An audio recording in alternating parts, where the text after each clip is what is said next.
Hello, Grace Church. How are you? I don't know if you're feeling a bit like your whole world's been thrown up in the air. We've been talking about that quite a lot in recent days.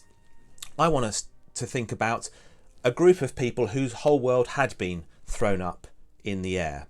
In the Old Testament, at one point, God's people get sent to exile. They get chucked out of their country. And some years later, they come back to their land, to Jerusalem and the surrounding area, and they're trying to put their lives back together. And they're feeling pretty hopeless. And into that world, God sends prophets, people to speak words of hope and comfort and encouragement to God's people as they try and rebuild their lives. One of those people is the prophet Zechariah. And the second half of Zechariah has lots of wonderful promises of hope. One of those is this, and these words will be familiar to you. Zechariah 9, verse 9. Rejoice greatly, daughter Zion. Shout, daughter Jerusalem. See, your king comes to you, righteous and victorious, lowly and riding on a donkey, on a colt, the foal of a donkey. This is the promise that one day God says, I'm going to send a king and he's going to sort things out. He goes on to put wonderful promises of hope here, how this ruler is going to extend his rule to the ends of the earth, how he's going to free these people who are prisoners. He talks about you guys as prisoners, but he calls them prisoners of hope. And he says, I'm going to free you. He's promising a revolution. Now, you know where this is going, don't you? Jesus, at the beginning of Easter week, which we're in now, so we're going to focus on Easter this week. In Easter week, what does Jesus do? He rocks up in Jerusalem and he comes riding on a donkey. And the gospel writers, Matthew and John, quote this verse from Zechariah to say, Jesus is quite consciously fulfilling this prophecy. So, this second half of Zechariah in my Bible is described as the return of the king. Now, let me show you what the return of the king looks like.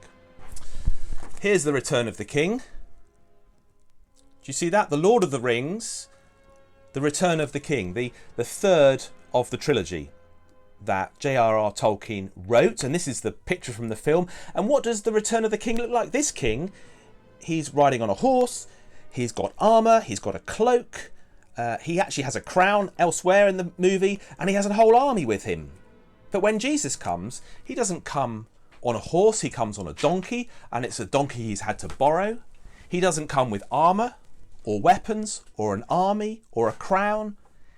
So this is what I want to say. He looks pathetic. He looks pathetic. A humble king? What sort of king is that? Do we really want a humble king? But what you need to know is this. The political and religious atmosphere in Jerusalem at the time, and politics and religion were all mixed together. It was red hot. It was crackling. People were looking for revolution. They were looking to be freed from Roman rule. The Romans were nervous, looking out for anyone that was going to break ranks and cause trouble. So as Jesus comes riding on a donkey, God's people who know their Bibles know full well that he is coming to fulfill those promises. So they are expecting someone to bring revolution. Now, the revolution he brings is not quite what they expect. But at that moment, the people react to Jesus, and although he might look pathetic, actually he's being provocative. He is being very provocative. He comes under the radar, but actually what he's doing is like this. It's as if he's taking a firework, lighting it, and throwing it into a factory of fireworks. He is lighting the blue touch paper. Things are going to be explosive in the next few days.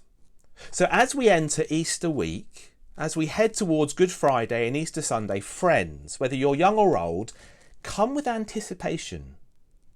Come waiting to see what God is going to do. Be on the edge of your seat. Don't get over familiar with these verses.